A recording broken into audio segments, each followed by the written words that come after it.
Bir neçə gün bundan öncə paytaxtın Qaradağ rayonunda yerləşən 106 saylı orta məktəbdə baş verən hadisə haqlı olaraq cəmiyyətdə birmənalı qarşılanmadı.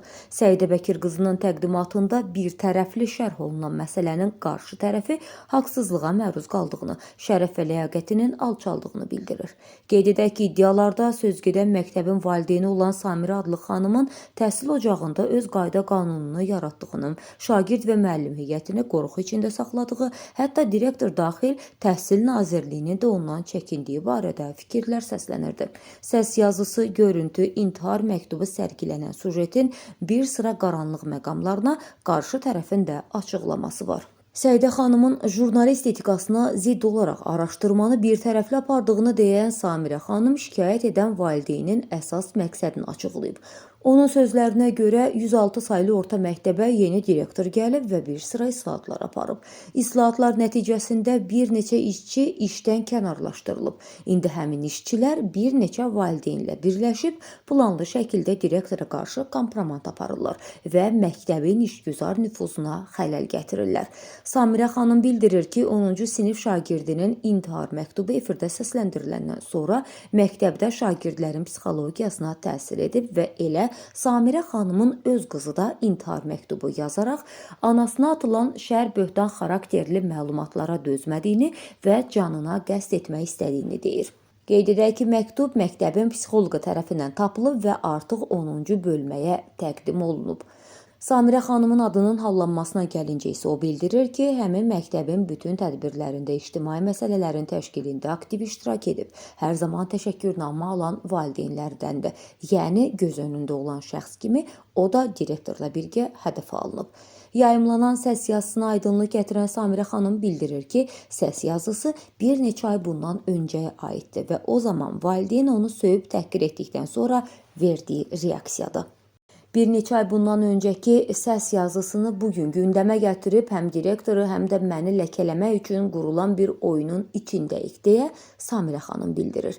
Valideyn onu da qeyd edir ki, müsahibə verən ata onun haqqında söylədiklərini sübut etməlidir. Əks təqdirdə hüquq mühafizə orqanlarına şikayət edəcək. Eyni zamanda şikayətçi onu da qeyd edir ki, digər valideyn Elçin adlı şəxsin güya Samirə xanımın barışıq üçün ona yalvarması iddiası da yalandı. Samirə xanım bildirir ki, mən övladımı sözgedən məktəbdən çıxarmayacağam və haqlarımın qorunması üçün sona qədər mübarizə aparacağam. Qeyd edək ki, müsahibə verən valideyn bildirir ki, övladı Samirə xanım tərəfindən təzyiqə məruz qalıb. Samirə xanım isə direktorun icazəsi ilə həmin sinifdə uşaqlarla söhbət edərək həqiqətən deyilən hadisələrin baş verib vermədiyini soruşur. Sözgedən səs yazısını təqdim edirik. Sabah. Ben buradayım. Aslında için gelmişti. Sen miydin? Sabah'dan derse gelmişti. Sen miydin? Sen gelmiştin. Kızım dünən burada mən, bax, mənə görə demeyin, Allahınızla deyil. Zəhranın saçına qədər əl atmağa çalışmışam, Zəhriyə şantaj eləmişəm, hədə qorxu gəlmişəm. Bunu mən sizdən direktor səsini dinləmək istəyirəm. Sizdən xahiş edirəm, gündür deyin qoyun eşitsin. Siz bir dənə ağaca görə. Ağaca görə ona dediniz ki?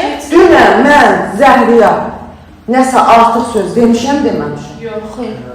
Asla danışanda səs eşidilmir də, xahiş edirəm qızlar. Dünən mənə, yəni vicdanımsın ana. Siz sadəcə orada... Ağac məsələsinə görə dediniz ki, o dedi bizim O hərəkət. Zəhriyə yox, o biri Zəhriyə. Hə, o yox. Təzyiq eləmişəm mən ona, ya... O dedi ki, gəlməmişəm, siz də dediniz ki, niyə gəlməyibsən? Mənə mənimə söz gəldi. Bundan başqa da bir söz deyildi, deyilmədi. Xeyr, deyilmədi. Xahiş edirəm, bunu müəllimə dinləyir, bax kameradan baxır. Sən yox oydun dünən. Sən idin, qızıma demirəm, oğlanlardan sən idin, kim var idi? Dünən kim var idi?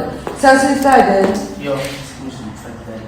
Dərs vaxtı deyildi, tənəffüsdə idi, siz gəldiniz, dediniz ki, yox, orada uşaqlar yığışırdılar, dərs xoşlamamışdılar. O gəldi, siz dediniz ki, gəlmişdik dünən, o da dedi ki, yox, gəlməmişdim, qriplidir. Siz də dediniz ki, Mehman mənimlə söz gələr, gəlmirsənsə kağız gəlir. Ondan başqa bir söz deyildi ona. Qışqıra demişəm, hessənə demişəm mən. Yox, siz sakitcə dediniz də ona, adam sağlam. Vardı. Ərizə yazıb qoyulub ki, mən özümü 3-cü mərtəbədən atılmış ölümümə səbəb Samirədir. Qız, hə. Üçüncü mərtəbədə? Ya bunların evlərinin 3-cü mərtəbə, 3 mərtəbəlidir, belə eşitdim mən.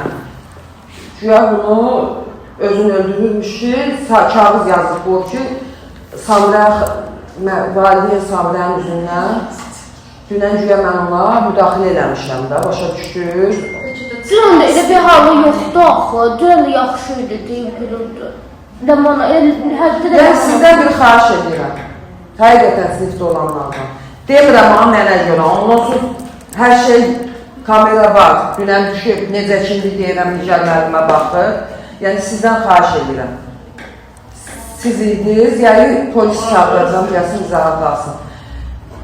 Yəni yazını təbii ki, qoymayacağım adınız düşdüm ki, mənə görə ya məktəbin müəlliminə görə sizin adınız ola düşdüyün imkan vermərəm.